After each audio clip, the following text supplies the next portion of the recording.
The day had been exhausting, filled with back-to-back meetings and tight deadlines at the bustling advertising agency in the heart of New York City. When my boss, Victoria Hale, the sharp and respected CEO, pulled me aside and said, "Lena, come over to my place tonight so we can go over the campaign in a more relaxed setting," I hesitated but agreed, thinking it was just another work thing.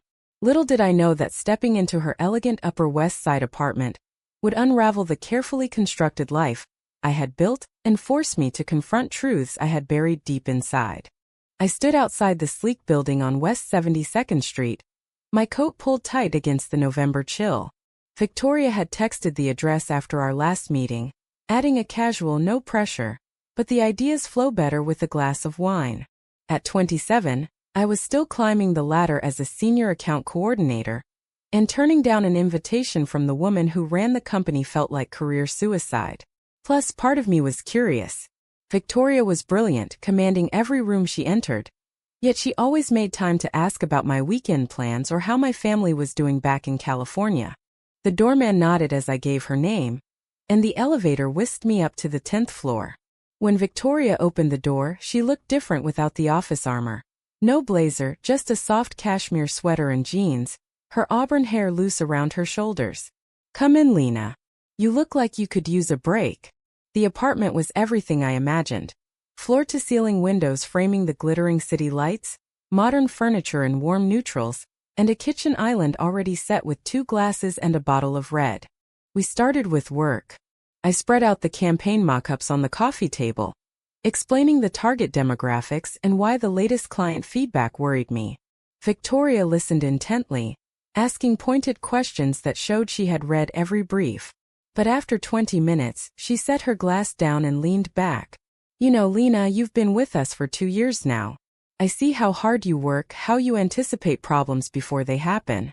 But I also see how much you hold back." I laughed nervously. "Holding back keeps things professional, right?" She smiled, but her eyes were serious.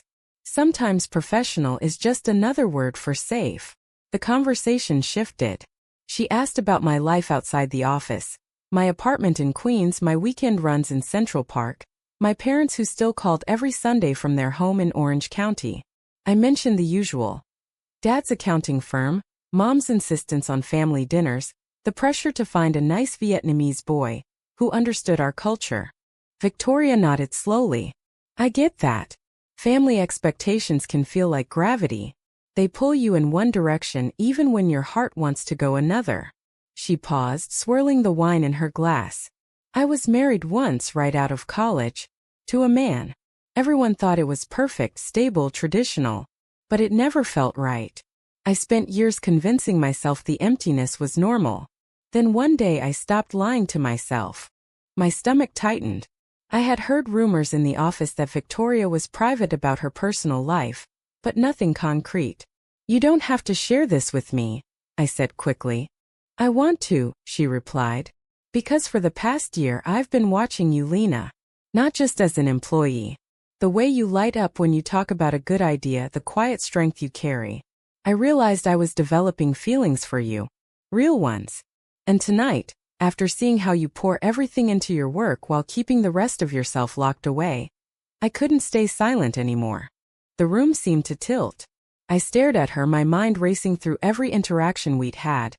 The extra feedback on my projects, the way her hand sometimes lingered on my shoulder during reviews. "Victoria, I'm not. This is." Words failed me. I had dated men in college, short relationships that felt obligatory more than passionate. My family had drilled into me the importance of tradition, of carrying on the Nguyen name properly. Same-sex attraction was something that happened to other people, in movies or big cities, far from the expectations that shaped my life. She didn't move closer or try to touch me. She just sat there, open and vulnerable in a way I had never seen from the formidable CEO. "You don't have to say anything tonight. I know this is a shock, but I needed you to know the truth. Because pretending was killing me, and I think it's been weighing on you too, even if you haven't named it yet." We talked for hours after that. She shared pieces of her journey, the painful divorce, the fear of coming out in her 30s, the relief when she finally did. I listened, nodding, asking careful questions while my own thoughts spun. When I finally left around midnight, the city lights blurred through the cab window. My hand shook as I texted my roommate that I was heading home. Everything felt different. The safe, predictable path I had followed, career focus, family approval, eventual marriage to someone suitable, suddenly looked like a cage I had built myself. That night I barely slept. Victoria's words echoed. Pretending was killing me. Was I pretending too? The question lodged in my chest like a stone I couldn't swallow. The next morning at the office, everything felt charged. I avoided Victoria's floor as much as possible, burying myself in emails and client calls. But around 3 o'clock my phone buzzed with a message from her. Coffee in the small conference room? Just to clear the air. My pulse jumped. Part of me wanted to pretend last night never happened. The other part, the one that had stayed up replaying every moment, couldn't stay away. She was already there when I arrived, 2 cups from the good cafe downstairs on the table. No one else was around. I meant what I said about no pressure, Lena. Your job is secure regardless. But I also won't apologize for being honest. I sat down gripping my cup. I appreciate that. It's just, I never thought about myself that way. My family, they came here with nothing after the war. Everything they sacrificed was so I could have stability, success, a good marriage. Admitting something like this feels like throwing it all back in their faces. Victoria nodded, her expression soft. I know that weight. My own parents were traditional in their way too. When I came out, my mother cried for weeks. She still introduces me as her independent daughter at family gatherings. But living a half-life hurt more than their disappointment. I lost friends, some opportunities. The price was real. But so was the freedom on the other side. We talked quietly for nearly an hour. She didn't push, just listened as I voiced thoughts I had never said out loud. How I sometimes felt disconnected during dates with men. How I admired strong women in a way that went beyond professional respect. When our time was up, she reached across the table and squeezed my hand once, briefly. The touch sent warmth through me that I couldn't ignore. That weekend we met again. This time at a quiet bookstore cafe in Brooklyn. No work talk. Just stories. I told her about growing up in Little Saigon, the pressure to excel in school so my parents could brag to relatives, the way my mother still sent me profiles of eligible Vietnamese men from church groups. Victoria shared her own regrets about the marriage she entered to please everyone else. I thought if I checked all the boxes, the feelings would follow. They never did. By the end of the evening when we walked to the subway, something had shifted. I didn't pull away when her shoulder brushed mine. I think I might feel the same, I admitted in a whisper. But I'm terrified. She stopped under a streetlight. Then we take it slow. One honest conversation at a time. No labels, no rush. Just us figuring it out. The following week my mother called. Lena, your cousin is getting married next month. Such a nice boy from a good family. When are you going to bring someone home? Your father worries. The guilt hit like a wave. I mumbled something about being busy with work and hung up, heart pounding. That night I met Victoria again, and for the first time we held hands across the table in a dimly lit wine bar. Felt both terrifying and right. Our relationship grew in stolen moments. Quiet dinners at her apartment. Long walks along the Hudson where we could talk without fear of being overheard. Victoria was patient, never demanding more than I could give. We shared books, playlists, and the small vulnerabilities that build real connection. I started noticing how my body relaxed around her in a way it never had with anyone else. The internal voice that had always whispered, "Something is wrong with you," grew quieter. But the outside world pressed in. At work, a new campaign kept us both late, and one evening a colleague, Mark from Creative, raised an eyebrow when he saw us leaving together. "Boss lady taking you under her wing, huh?" I laughed it off, but the comment lingered. Then came the trip to California for my grandmother's birthday. I flew home alone, telling Victoria it was better this way.